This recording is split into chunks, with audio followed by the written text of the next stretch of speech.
पाकिस्तान, बांग्लादेश, तुर्की और इंडोनेशिया जैसी 8 मुस्लिम देशों के संगठन की गुरुवार को मीटिंग होनी है।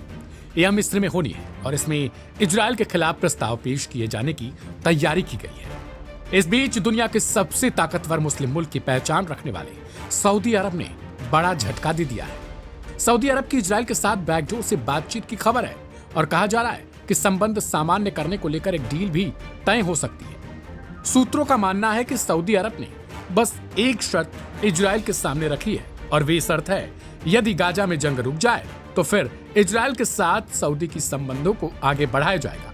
बातचीत की यह पूरी प्रक्रिया डोनाल्ड ट्रंप के माध्यम से चल रही है।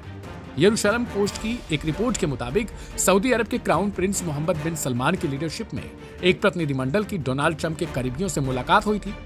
खास तौर पर ट्रंप की ओर से मध्य पूर्व के लिए दूत घोषित किए गए स्टीव विटकॉफ इस मीटिंग में मौजूद थे।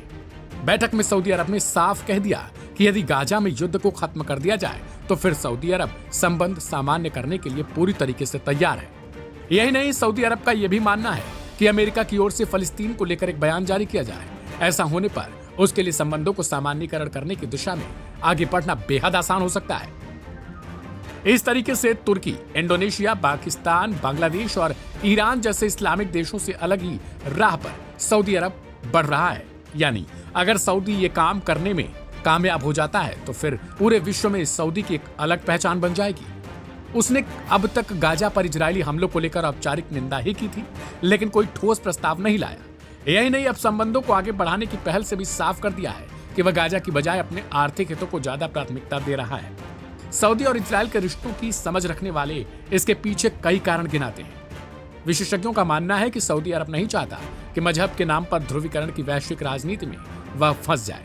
इसकी जगह पर वह विजन 2030 में जुटा है ताकि इजरायल, अमेरिका जैसे देशों से निवेश वो हासिल कर सके। सऊदी अरब की विजन 2030 के पीछे की एक नीति है कि तेल की सप्लाई से इतर भी अर्थव्यवस्था खड़ी की जा सके। ऐसी स्थिति में उसके लिए इजरायल, अमेरिका, फ्रांस, ब्रिटेन जैसे देशों से संबंध बेहद मधुर रखने होंगे। इजरायल के हथियारों की भी सऊदी अरब को जरूरत पड़ती है और एक मकसद इजरायल से हथियारों की खरीद की भी है।